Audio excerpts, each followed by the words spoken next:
Good.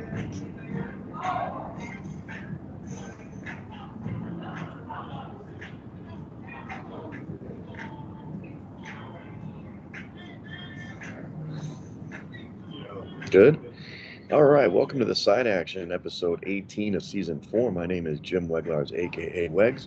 You can follow me at Wegspool on Twitter and on Instagram. And I'm Steve Roberts, aka Action. You can follow me on Twitter at 31S Roberts.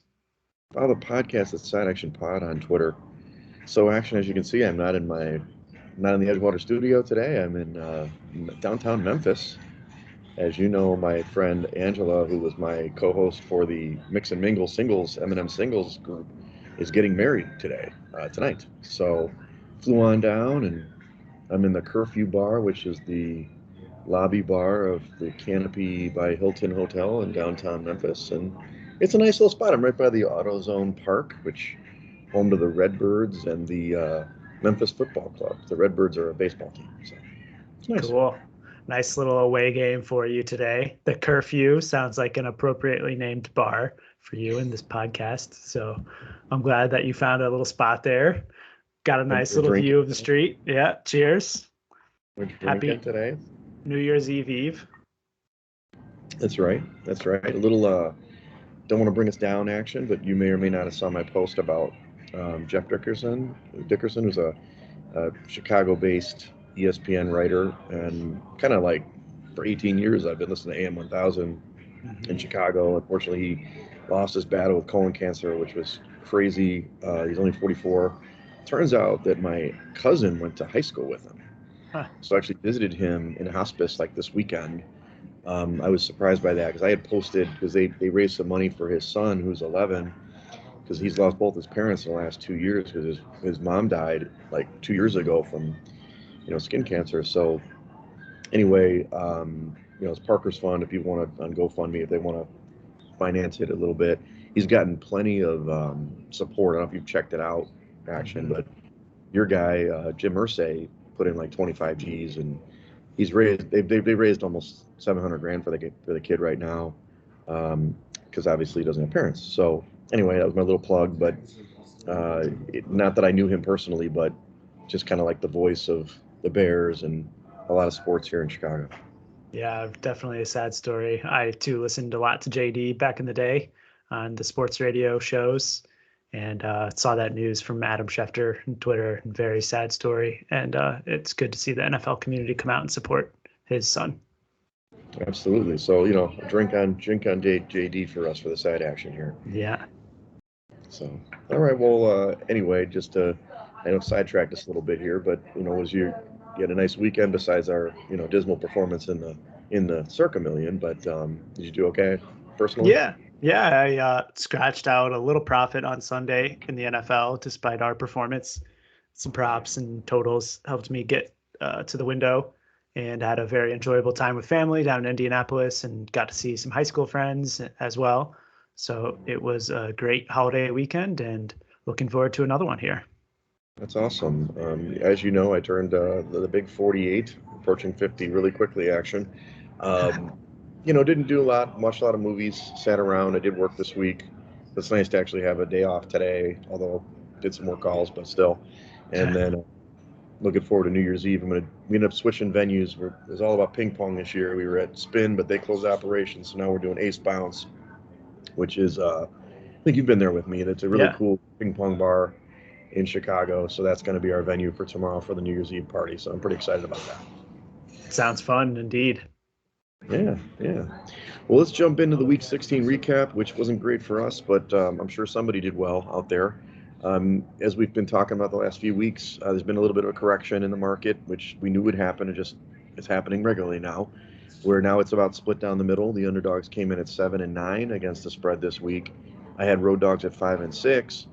And then road teams in general at 7-9, and our totals at 7-9, to the under. So basically 9-7 to the over. So it's finally happening, Action. We're finally getting money on each side of the card, so to speak. Yeah, it seems like week in and week out, it's either one side or the other. But as you can see, 7-9 pretty much across the board, totals, sides, dogs, etc. So we're finding that middle ground again. And I think, though, that some of the cream is rising to the top in terms of the better teams in the league.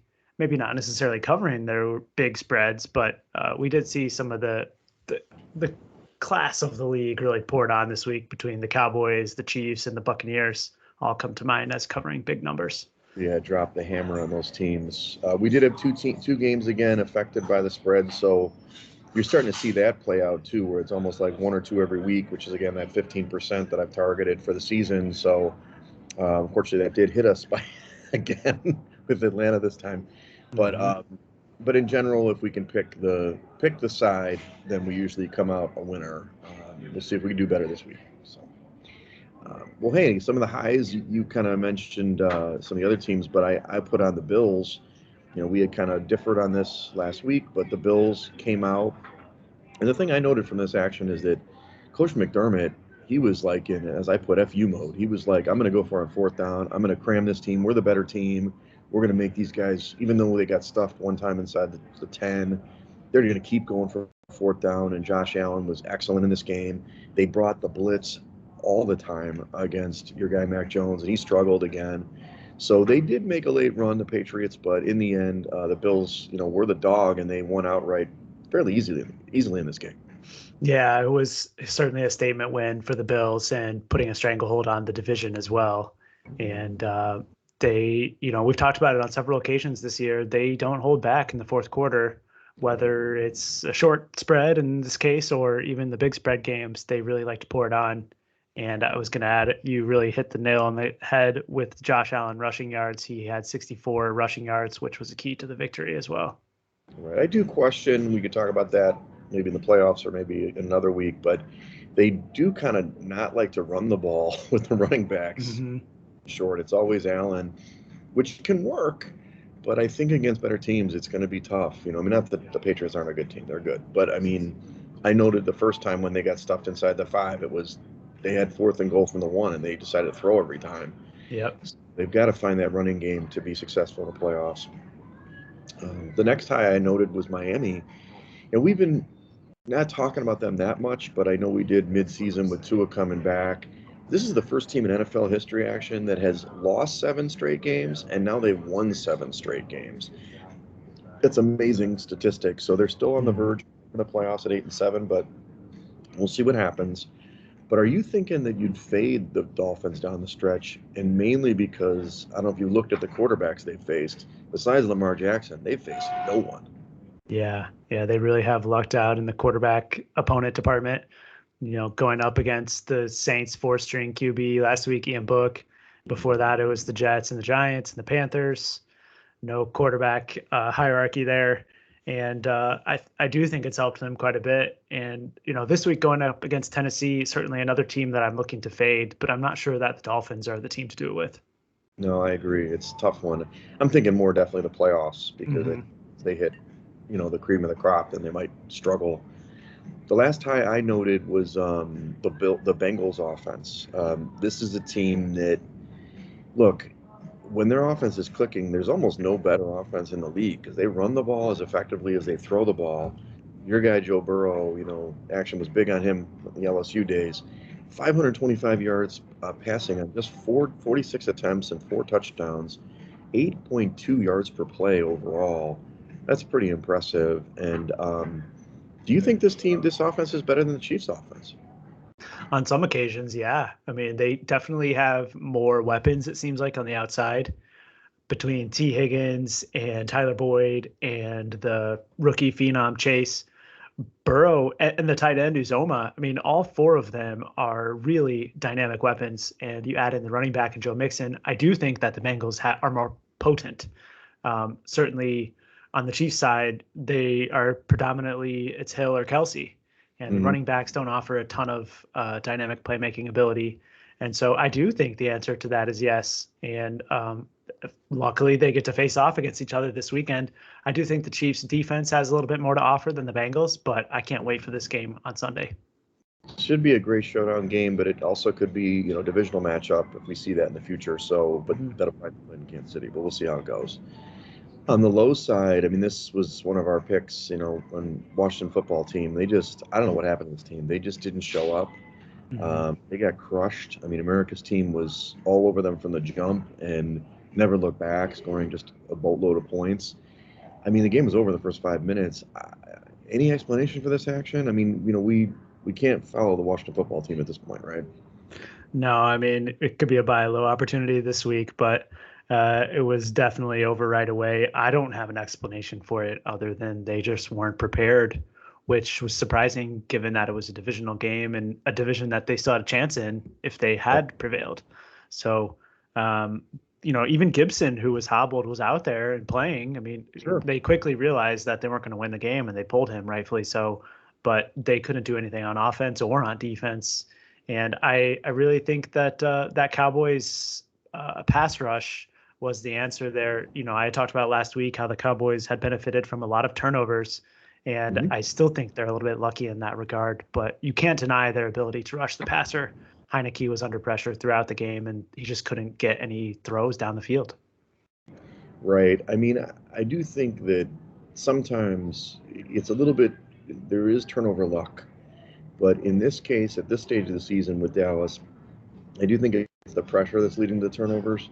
So it's kind of a double-edged sword. It could Hmm. be that it's inflated, but I think at this stage, I think they're actually a really good defense. They may not have been that way in the first 6 or 7, 8 games of the year, but the last 4 or 5, they've been really good. So the other one is the Steelers. We obviously didn't pick the Chiefs. We should have probably done that, but the Steelers just got rolled in Kansas City, and it's really another putrid performance by the Steelers offense and defense. To be honest with you, the Hmm. Chiefs were great, but I did see today in a tweet that looks like Big Ben's last game will be this season. So I think that it's time, but I mean, I didn't think they have a shot at the playoffs, but I think they're done. But just a horrible performance. Yeah, they were awful on offense, and Najee Harris, Ben Roethlisberger, the wide receivers. It was just an all across the board dismal effort. Getting Tyreek Hill back out on the field was big for the Chiefs. I think that was one of the reasons that we had stayed away from them. Ultimately, our last pick was the Eagles, which ended up covering. So not sure Yeah. that it would have changed much for us in the contest, Right. but definitely a big win and cover by the Chiefs. Yeah, exactly. Um, I just as this is real time and our proxy is blasting me for some of the stuff I put out on my post about the Raiders. We can talk about Uh that. Maybe inaccurate in my post, which is fine. I don't have a fact checking department except for you. oh. Um, so anyway, the last one is Baker Mayfield. I think that we've talked about this at the beginning of the season when I was big on the Browns and thinking they'd do really well this season, especially in the playoffs. You asked me the question, do you think Baker Mayfield can do it? And I thought he could, and clearly he cannot. Now, granted, he had 4 interceptions on Christmas. 2 of them were probably not his, but in the end, he's holding this team back. It's kind of a shame, to be honest with you. I don't think the Browns can make the playoffs, but they need some help, and they need to Mhm. really win out. They outgained the Pack in this game. Still had a shot late, and they covered the spread, but they can't get the wins that they need, and it's mainly the quarterback play. Yeah, 219 rushing yards from the Browns rushing attack, 8.8 yards per carry. Jesus. And ultimately, it was Baker's 4 interceptions that lost them this game because if he had just held the ball and they would have continued running, you would presume that they were going to come down and score at the end. Mhm. And they ended up losing 24-22 to the Pack and really gives them a difficult chance of making the playoffs now. I know that they have the games on their schedule to get them back and still have a potential to even win the division if they Right. win out. But you certainly have to question Baker Mayfield's play. And I wonder aloud if Case Keenum were playing quarterback throughout the stretch run, if the outcomes would have been different. Right. Yeah, I think so. I mean, mainly because I think he's hurt. Maybe he could play better when he's not hurt, even though it's his non-throwing shoulder. But we'll see. They got 2 games to try to make it right. They're still in the mix, even though they're sitting on the wrong side of they're 7-8, so they've got to win out. I need some help, but it's definitely going to be something in the offseason. They're going to have to decide what they're going to do in Cleveland. Mm-hmm. Well, let's go over the key injuries for this week's considerations. Obviously, we still have a lot of positive stuff. Now, you noted that they've cut down the timeline to 5 days instead of 10 for asymptomatic players, regardless of vaccination status, right? So Mm-hmm. you have a lot of people that have tested positive, including your guy. Carson Wentz. So he could return, but kind of not a strange move. I know that's a CDC guidelines, but it's interesting because you got to wonder if some of the other teams are going to be pissed because they changed the guidelines mid-season, right? Yeah, I've heard some rumors that folks out in Vegas think that the league changed the policy just to F the Raiders because the Colts were the one team that had their quarterback that hit the list. And then several hours later, they changed the policy, and it appears that Carson Wentz could be in line to play now on Sunday. And, I initially, when I first saw the report from the CDC, we had a family text that was ongoing, and my response was I thought it would be rather tricky for the league to go and change the policy right away. And then 2 hours later, Adam Schefter tweeted that it was happening. So seems like the NFL is more interested in the profits and getting the season done on schedule and with their star players in the game. And they made the decision to do so, to follow the CDC guidance. I'm not going to question it from any perspective. I'm looking forward to having players out on the field as well. So it'll be interesting to see how it's going to make it way more difficult, though, to determine who's going to be in and who's going to be out, because it seems like it's a very subjective way whether they have symptoms or not. So presumably everyone who's within the 5-day window should be out there week in and week out. Right. I mean, if they have a negative test or something, that would be that's more objective, right? Mm-hmm. But maybe they've defaulted in their guidelines to the CDC guidelines. They say whatever the CDC says we're going to do, and that's their veil. But I mean, teams that lost people for 10 days 2 weeks ago, I'd be pissed. I'd be pissed. You know what I mean?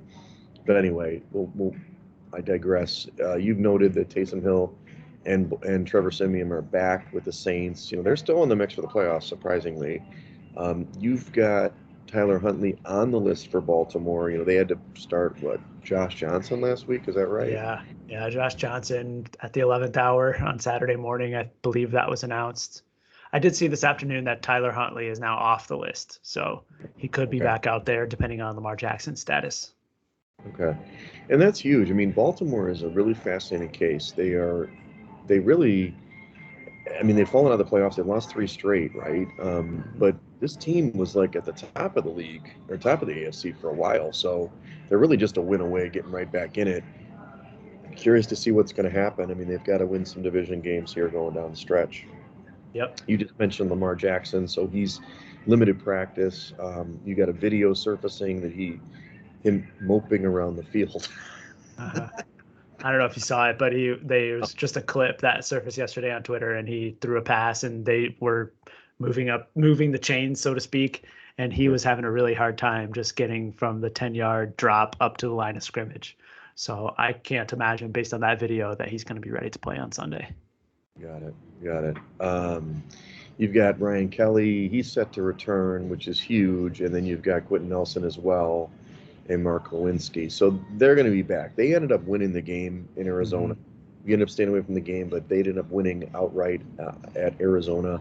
And they still got over 100 yards rushing. I mean, as pretty as they've done in the past, but they made it happen. And now that they got their heart and soul in the middle, they should do quite well this week, I think, with or without Wentz. But we can talk about that in a minute. Yeah, yep.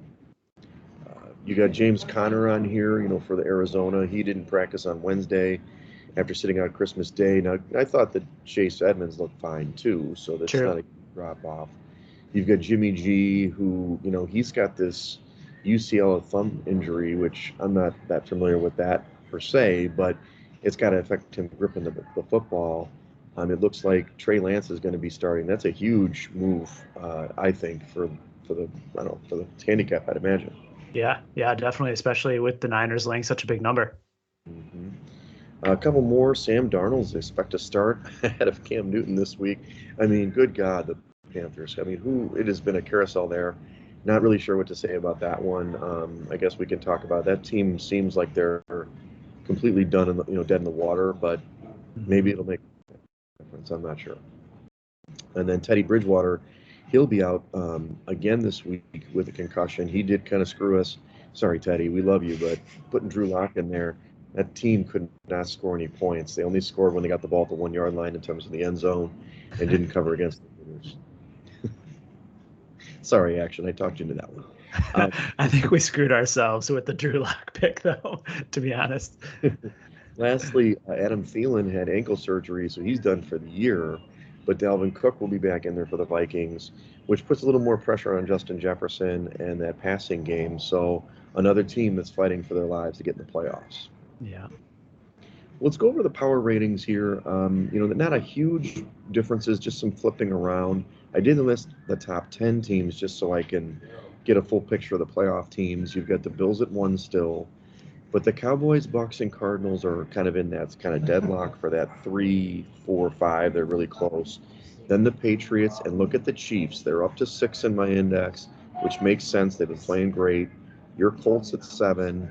The Rams have been playing very well at 8, and your Eagles are actually have jumped the Packers at 9 and the Packers at 10. So I don't even see the Packers in your top 8 on DVOA. Yeah, I mean, it just has to do with their defense. I think 2 weeks running now, we saw Tyler Huntley carve them up on the comeback versus the Ravens, and then last week the Browns were running all over them on the ground. And even though they're in the number 1 seed right now in the NFC, it's hard to believe that they're going to go out and make a run through the playoffs with that defense. It's crazy. They're going to probably still, unless they lose to the Vikings, which I don't really see, but they could still host the NFC Championship game at home. So it's really interesting. It's very similar to last year. So we'll talk about that maybe in a playoff preview. We need to fade the Packers down the stretch. Yeah. Let's jump into the lines action for Week 17. Now, this is a unique week. We don't have a Thursday night game tonight. There's no games on Saturday. It's all Sunday games, Sunday and Monday night, right? So there's a Monday night game, right? Yeah. So it's unique. We don't have the pressure of throwing games out, which sometimes hurts us. Let's start off at the top of the list. This is your squad. I mean, Vegas is going to Indy.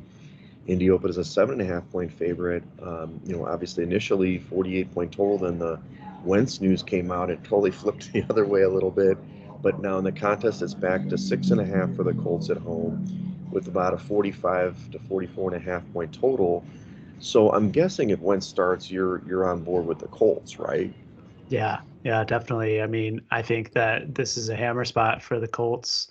They're going to have the line back intact. And even though the Raiders have been okay against the run this season, 10th ranked, I still think that that line and Jonathan Taylor are going to be able to have a lot of success on the ground. And I'm not sure on the other side that the Raiders are going to be able to move the ball much at all. I'm not sure if you followed the line movement on Tuesday, but it was wild when the news was rumored that Wentz was going to be out. You saw it crash through 7, 6.5, down to 5 in some shops. Then the news broke, and it looked like it was going to open at 2.5. And then several hours later, Schefter tweeted they were going to change the policies, and it's right back to 7. So we got a chance to get the 5. Good luck to you. Yeah, or even the 2.5. I mean, we got a pretty clear picture from the bettors and odds makers about what Carson Wentz's value is compared to Sam Ehlinger. And I mean, I think you mentioned it in your notes. In terms of the backup quarterback, Ehlinger, I think that he's certainly no Wentz, but he brings a little bit of a different dynamic to the offense given his running ability. Yeah. And I would be curious to see what the line might end up if it actually is Ehlinger that gets announced. Yeah, me too. So, I mean, we obviously, I don't know when they have to determine that. Do they determine that on Saturday, or will they determine it on Sunday? They will make a determination on Wentz's status on Saturday afternoon, I read. So we could wait for that. 6.5 is a bigger number with Ehlinger, but I do think they're going to win the game. I think they're going to just run more. He's going to be, maybe they'll do a little bit more where he's going to have planned runs for him and shorter passing attack. I mean, Pittman was obviously huge in last week's game. He's a great target for him, regardless of who's playing quarterback. And he's actually played pretty good the last couple of weeks. So, I mean, it probably would drop. I'd probably go below the 6.5, I'd imagine, maybe like 5.5 or something. But I don't think it would go all the way down to 2.5. That's the way I look at it. Yeah, I'm with you. I think that either way, we should consider Indianapolis. It certainly would be a contrarian play if it ends up being Ehlinger that's announced before the contest cutoff time. So something we'll have to talk about on Saturday. Much to our proxy chagrin, So yes, Dave, you might be right that the Raiders can win out and make the playoffs, but they're not going to. Anyway, so the next game on the card is, I'm sorry, changed the little thing here. We've got the Giants going to the Bears. It's a 1 o'clock game as well. Bears open as a 4-point favorite at home, 37.5-point total. The Bears are up to 6 in the contest and in the market, 37.5 to 38-point total. I don't really understand this action. I mean, they had a comeback against Seattle, who stinks, by the way, the worst defense in the league in terms of the yards against, with Nick Foles at quarterback. I can't lay these points with the Bears. I mean, I'm not going to back the Giants, but I'm certainly not going to lay it with 6 with the Bears. Yeah, they the Bears last won a game by more than 6 points way back in week 5 against the Raiders, and they certainly are not used to being favorites of this magnitude. I did read that Justin Fields was back at practice, which I think, given the history that we've witnessed recently, is probably a downgrade for the offense. Nick Foles started last week and played really well. He did. And regardless, I can only look one way here, and that's to the underdog side. But Jake Fromm was awful last week, and they too ping-ponged quarterbacks by bringing in Glennon late. It's more, I guess, a fate of the Giants, this line, because they aren't good. But God, I mean, they hung tough for a few minutes, and then of course it got opened up. The second half was a totally different story than the first half against the Eagles. The Eagles, I was kind of sweating it in the first half, and then all of a sudden they just opened the game pass in the second. But I don't think the Bears have that same ability. Maybe obviously they scored a lot of points against Seattle in the fourth when they were just chucking, but I don't know. I kind of feel like the Giants' defense is decent. They're not terrible, right? So anyway, it's a stay away, right? Action is that's the easiest way to put it. Okay. Yeah, I think so. Let's make it simple. Keep them off the card. All right. So the next game on the card is Tampa going to the Jets. Tampa opens an 11-point favorite on the road, 45.5-point total. It's 12.5 in the contest, but the market's 13.5. I don't know, explain that, but are they just trying to get you to take Tampa? I mean, look, Tampa's going to win this game. I don't see the Jets rising up and winning, but 12.5 is a big number, even for a good team like, Tampa, and they've had some injuries. I mean, I'd rather stay away unless you're really feeling Tampa right now. No, I'm with you. I think that it has to be Tampa or pass in this game, but given the injuries that they've sustained, and it looks like that Mike Evans might miss the game this week now too, as he's questionable with a hamstring strain. Right. They are just down a ton of weapons, and although they got the cover last week against Carolina, I'm not banking on them doing it 2 weeks in a row. Yeah, I know. That was we'll see how it goes, but that was at home. They're a much different team at home. And the Jets actually got a win. I mean, they obviously played the Jags. It was a battle of the toilet bowl there, but you don't think there's going to be a late surge with the Jets, finish the season strong? No, I don't think so. I'm happy to hear that, actually. A year ago, you'd have been all over the Jets. So, yeah. All right, let's go to the next game then. The Falcons are playing the Bills.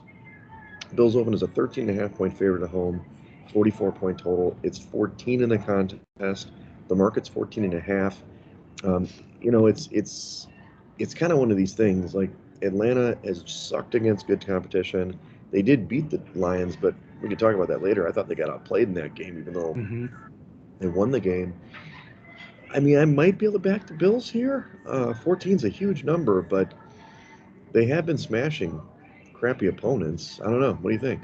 Yeah, I'm with you. I think that we've picked the Bills in these spots a couple of times this year, laying big numbers at home, and we've come away successful in a few of those occasions.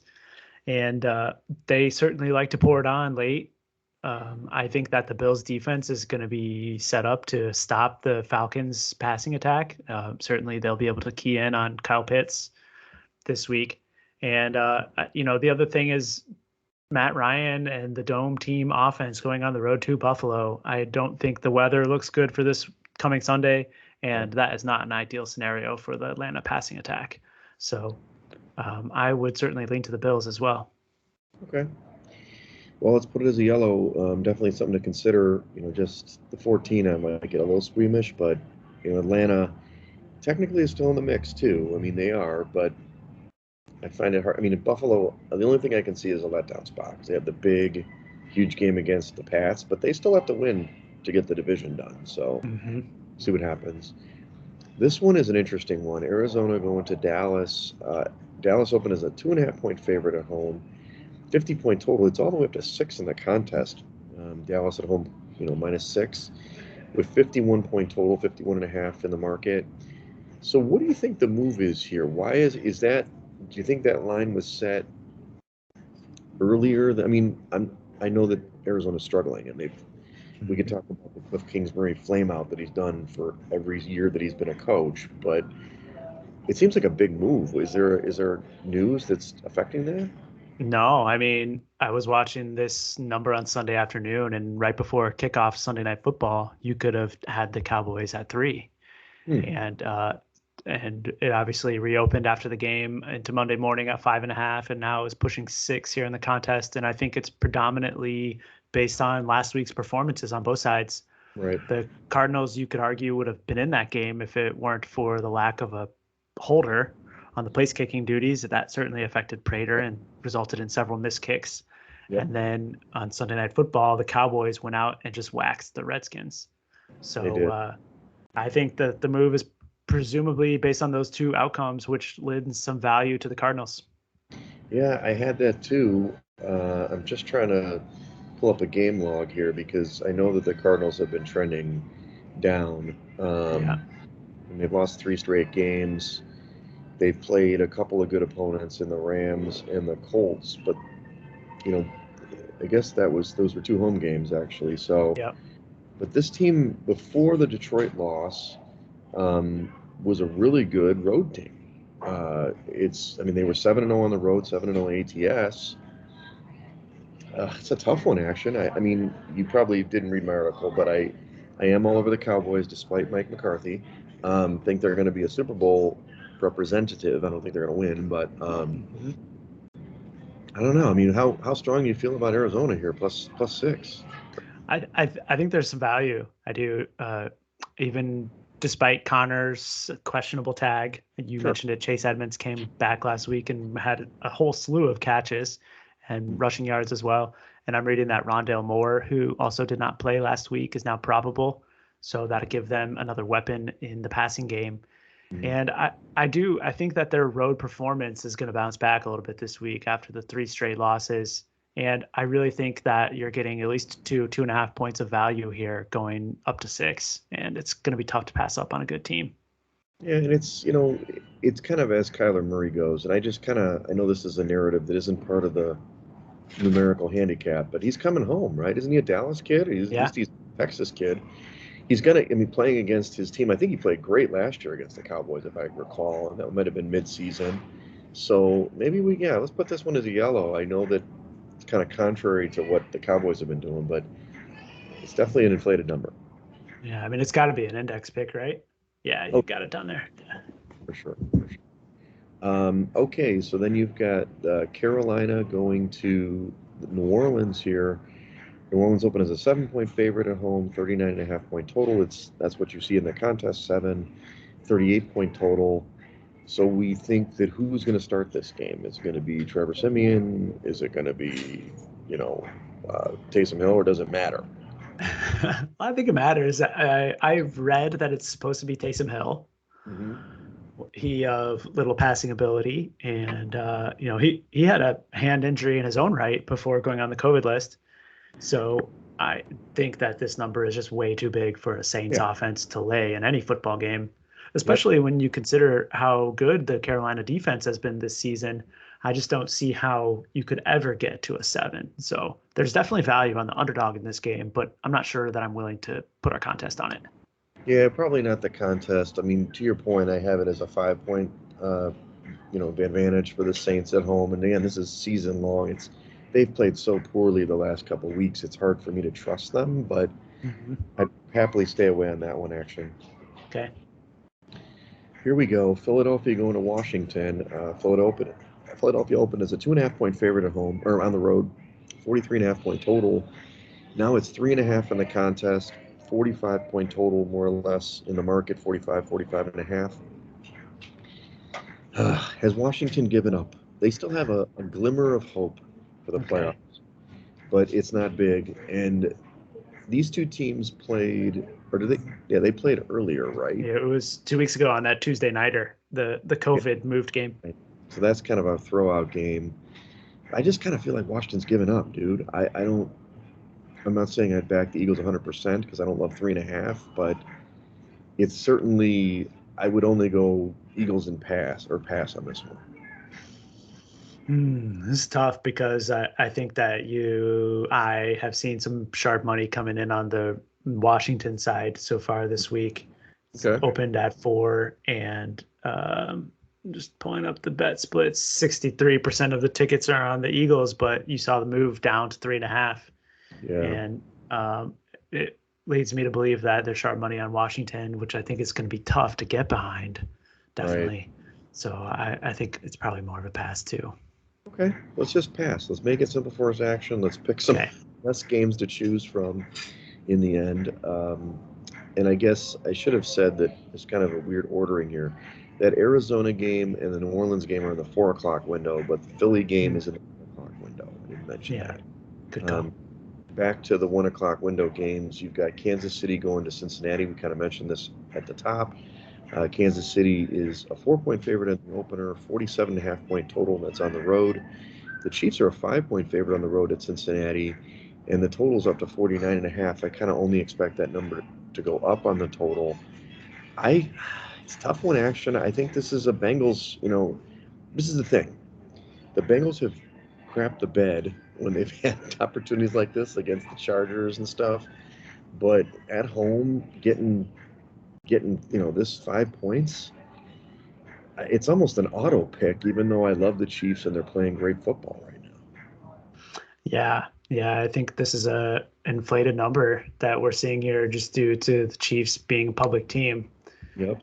This really should probably be closer to a field goal with the Bengals at home. And you've got to say, arguably, this is probably one of the biggest Cincinnati home games in the last 5 to 8 years. It is. The division on the line still. Certainly, this win would go a long way towards solidifying that division championship. Right. And Go ahead. Continue. I was just going to say, I mentioned that earlier. I think that the Bengals their offense is humming right now. And I think even though the Chiefs defense has been good, I think that the Bengals are going to keep it rolling. Well, you can run on Kansas City for the most part, even though they've been a little better of late. And the pass defense has been good for KC. But, I mean, these guys have a litany of weapons. I mean, if they come out to play, I do think Cincinnati – look, this game in the playoffs might be a different story, right? You're playing in Arrowhead. Yeah. You've got Burrow on the road, in a big playoff spot. This is – look, they could fall flat on their face, especially after the big win against Baltimore. But, I think we got to do it. We got to do Kansas City on this one, buddy. Cincinnati on this one, buddy. Do you think that this one might be heavily picked in the contest or more of a stay away from the crowd? Well, the contrarian pick would be the Chiefs, right? Maybe. But what are you seeing for betting splits? Majority of the tickets are on the Chiefs, actually. Let's see. I just flipped it over way.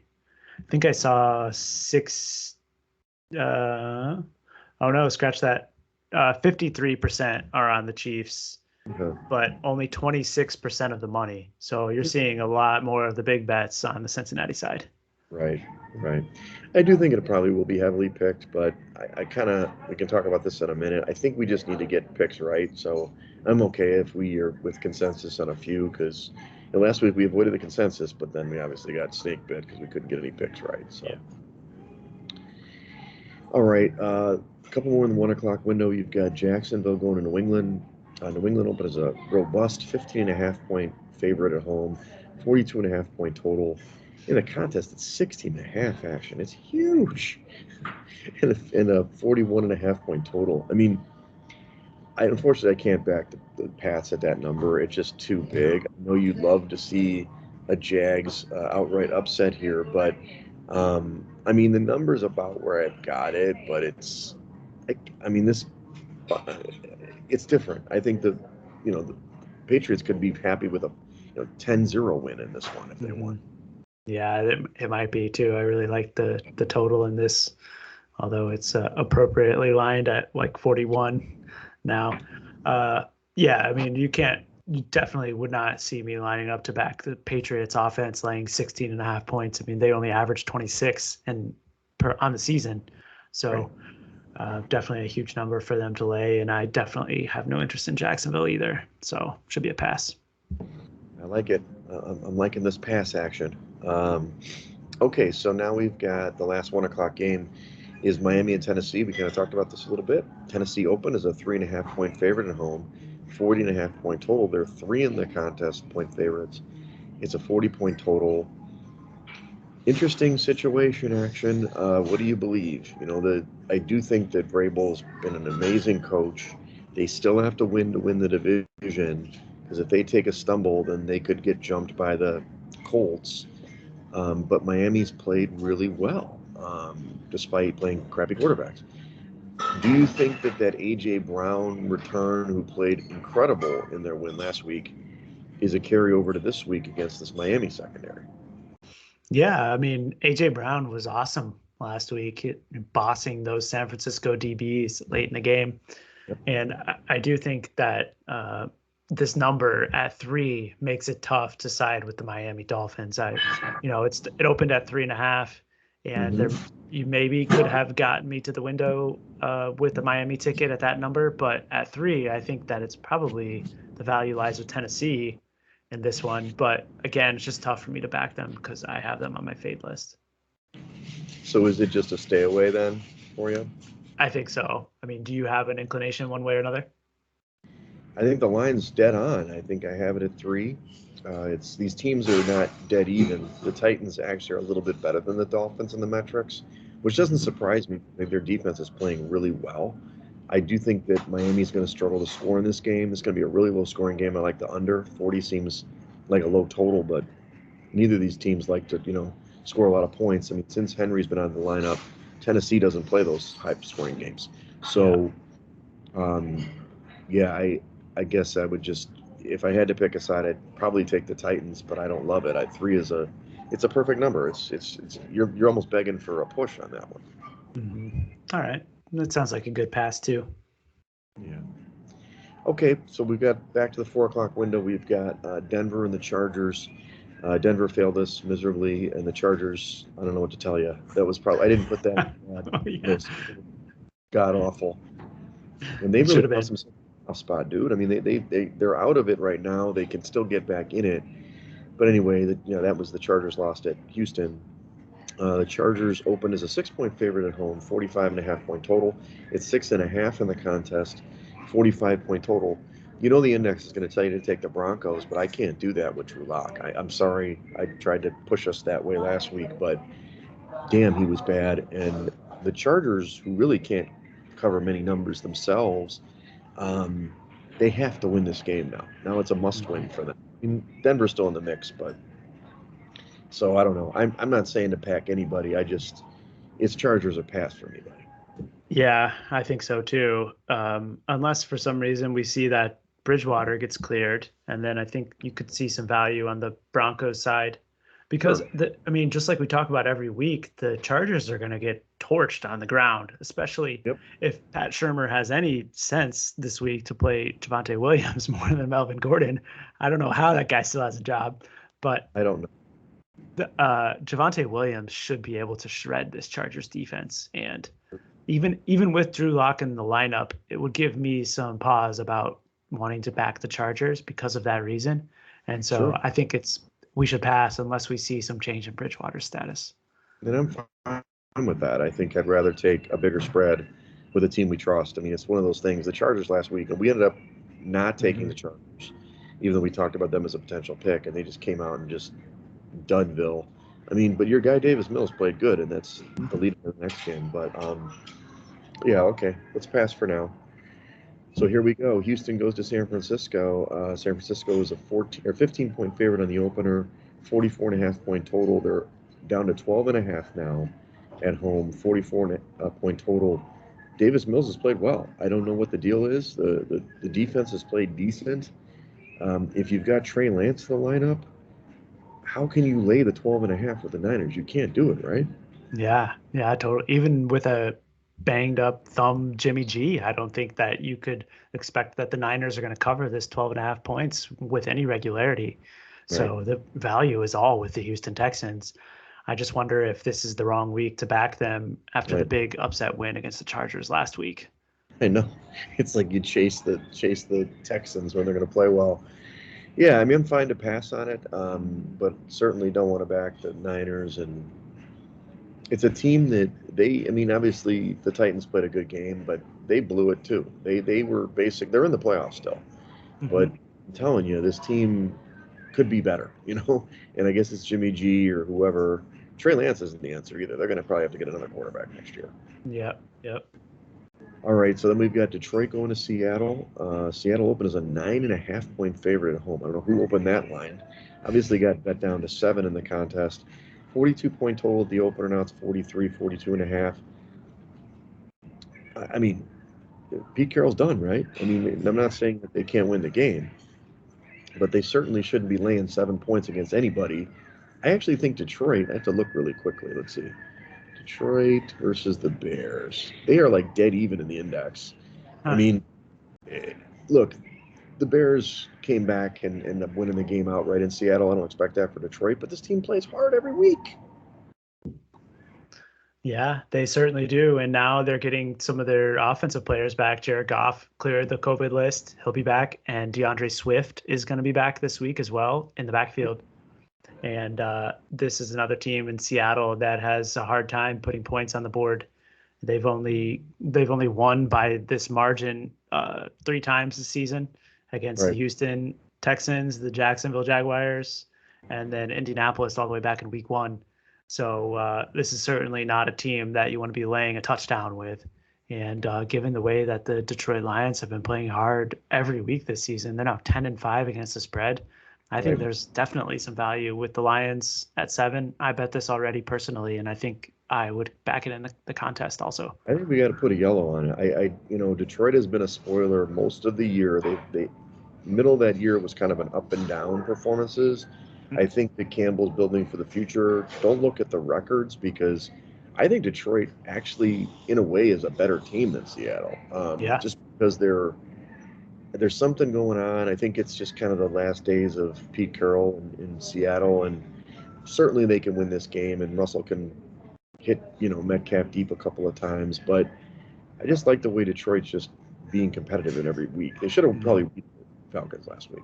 Yeah, definitely. And they've covered 6 out of the last 7 games. Their lone loss against the spread was that week in Detroit when they had flu bug in the locker room.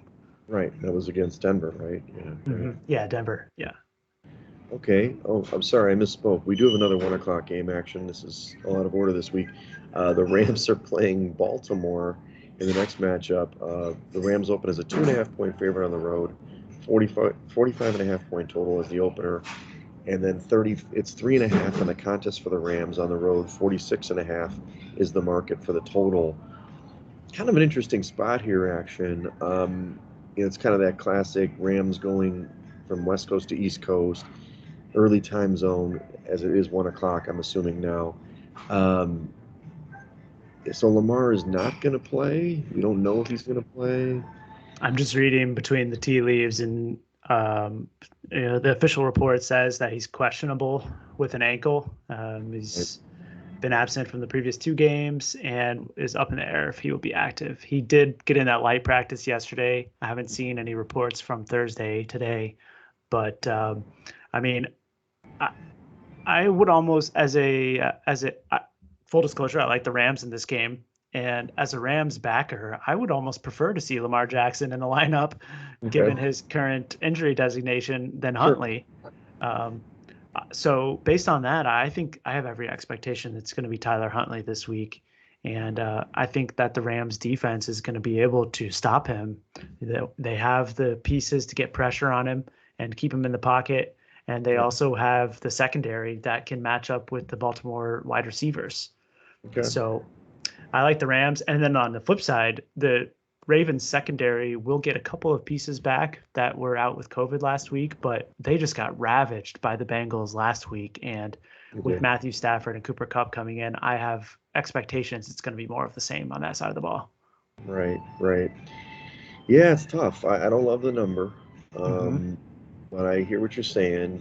What are the bet splits on this? Do you think it's going to be a low pick game because of the number?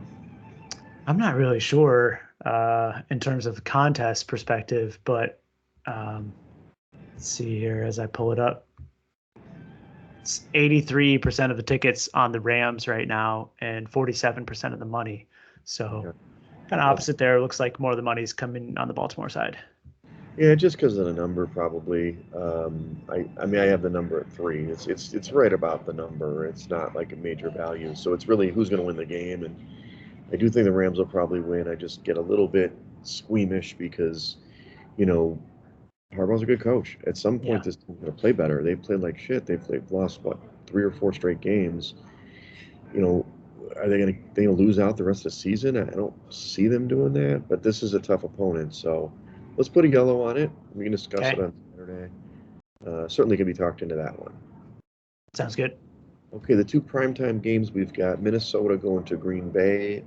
Green Bay opened as a 7-point favorite at home, 46-point total, and it's really the same. It's 7-point favorite for the Packers at home, 47 points or 47 and a half on the total. The market's at 6.5 for the spread, but it's pretty similar. Look, you're probably going to tell me to take the Vikings here. They just screwed us, bro. I don't know this team. Their defense stinks. Maybe that's just a better being bitter. It is a little bit inflated, to your point, probably I have 5 points for the Packers at home versus 7. Do you really want to get on board with the Vikes in this one? Initially, I thought no, but now seeing that Dalvin Cook is going to return to the lineup, I think that they're going to shred the Packers in the running game. I know that the weather is supposed to be really, really cold in Green Bay on Sunday night. I saw reports of less than 10-degree air temperature, and certainly that's not going to help the Vikings passing attack. But I Right. think it gives even more of an edge to the Vikings being able to run the ball against the porous Packers D. They're 31st ranked against the run, and a team that can run the ball like that against the Right. Packers has, I think, an edge in covering 7 points, certainly. Yeah, I mean, God, I want to believe you. Action, I do. It's just, this team had their golden opportunity last week, and that hurt Mm-hmm. us in the contest. But Yep. and the Vikings did beat the Pack, right? In game one, Yeah, I don't I think they recall. did. So it was a little revenge spot for the Pack, but to your point, maybe there's a matchup advantage with Dalvin Cook. Okay, let's put it as a yellow. We Okay. might, that might be the fifth pick that we pick on Saturday. Stupid Vikings. I think Zimmer's getting fired this year. That's the other thing I feel. I feel like he's done. It make the playoffs or not. I think that they're going to be an early exit. He's got a very talented football team, and he makes bad decisions, and for whatever reason, they just can't get their defense right. And really, that's his Mhm. expertise, and it annoys the hell out of me, frankly. Yep. Yep. You're right. Going How many back, looks turnovers like what's did Stafford have last week? 3 turnovers last week, and they still yeah, couldn't. yeah, and two of them were in the opponent's red zone. So they failed to punch it in on one of those occasions. The big punt return was Yeah. certainly a backbreaker, though, that brought the Rams back to that 7 or 10 point margin, I think. Okay. All right. The last game of the weekend is Monday night. Cleveland's going to Pittsburgh. Pittsburgh opened as a 1.5 point favorite. Again, I don't know when they put that in. But then it flipped over all the way over to the Browns minus 3.5 on the road. The market's 3 though for the Browns as a Yeah. road favorite, and then 41 is the total. It was 41.5 on the opener, so that's probably about right. I mean, the bottom line is Pittsburgh done? This is showing that Pittsburgh is done. Um, that this will be Ben's last home game and yada yada. Does he have one more session in him? I don't love the 3.5 for the Browns, but I do think the Browns are going to win the football game. Yeah, this one's really hard because I just have the feeling, as soon as I saw that news come out today that Big Ben announced this will be his last home game, and I just thought to myself, this is like the hammer Steelers spot. And especially against the Cleveland offense that hasn't been able to do much passing it. And we talked about earlier in the show about how much Baker has struggled recently. Right. It seems like it's going to be difficult for them to cover such a number in a low-scoring game, divisional matchup on the road with so much on the line. And but yet Pittsburgh has been really bad this season too. So it's hard to think about putting a contest pick behind them. So maybe it's more of a pass for us. Pass this bad boy. Okay. All right. I'm game. We've got enough picks to decipher. I don't want to put these two teams. Both these teams have failed us. I mean, Cleveland has, I think, 4 picks this year have been negative. I mean, they probably covered once or twice, but they never cover for us even when they win. And then the Steelers, what can I tell you? But okay. I think that's the right move. Yeah, I think so too. Let's go over the spots that we've talked about. We talked about the Colts at home, 6.5-point favorites over the Raiders. Buffalo, 14-point favorites at home against Atlanta. Arizona getting 6 points at Dallas. Cincinnati getting 5 points at home against the Chiefs. Detroit getting 7 points on the road against Seattle. The Rams laying 3.5 against Baltimore. And then the Vikings getting 7 at the Pack. So I like those picks a lot better, action, than our passes, to be honest with you. Yeah, I think we have a good little menu to choose from on Saturday. Right. Okay, well, just a contest update for everybody. Sorry, everybody, we failed you. I was really excited, but traditionally, apparently, Week 16 is our bugaboo. We have to figure that in the future action. Yeah. Last year we went 0-4-1, so this year we're 1-4, so that's an improvement by half a point. That drops us to 45-34-1, which is still 56.8% on the season, which is great.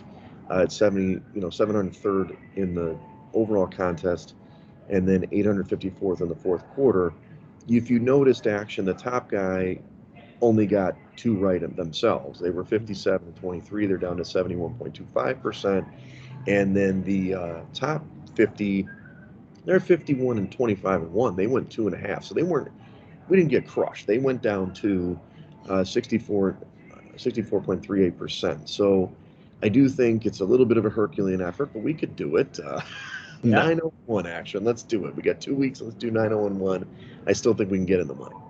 Yeah, definitely. I mean, we mentioned that earlier, but this is the point in the season where motivation becomes a real factor in NFL handicapping.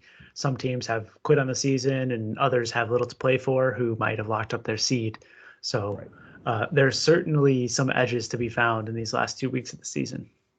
Yeah, I think we just have to keep that in mind. And I think at this stage, even though we're still game theorying a little bit, let's just make sure we lock in picks that we feel really good about. Mm-hmm. And then we can fade. We have to make tough decisions every week. That happens all season. But let's make sure we get a couple under our belt, because a win's a win. And in the end, we're still sitting. I mean, look, 700th out of 4,000 and whatever it is, that's still solid. We're still doing good.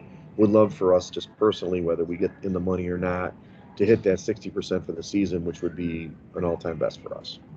Definitely. All right. Well, thanks for accommodating me, action, in my travels again, and lovely Memphis. What do you have? Anything going on for the New Year's for yourself? Yeah, we got a family visitor in town this week. Marcus is visiting. Today's his birthday, so we're going out to dinner tonight, and then watching football tomorrow. Probably lay low on New Year's Eve proper, nice. And then get back up and do it all over again Saturday and Sunday. That's awesome. Yeah, like I said, I'm going to be hitting that ping pong bar for tomorrow night. I hope they're going to have the games on there, because I'm really excited about the semifinals, which we didn't talk about this week. I know I failed us. We could talk about the championship, but I'm a big Wolverines backer this year. Action. I hope they can do it against Georgia, which probably should be the game of the day. Certainly, I'll root for Cincinnati against Alabama. Yeah. It's going to be a tough one. And then check out some of those bowl games. And your Purdue Boilermakers are playing on New Year's Day, right? Currently on here in the corner TV. Oh, and the Boilers just got a big pass. We're down 21-10. Okay. Mid-second quarter, but it's going to be a lot of points in this game, so we can always make a comeback. Awesome. All right. Well, have a great weekend. Happy New Year, action. We'll talk on Saturday to firm up our picks, and then we'll go from there. So follow us at Side Action Pod on Twitter. Follow me at Wegspool on Twitter and Instagram. And follow me on Twitter at 31sroberts. All right, everybody. Happy New Year. Happy New Year.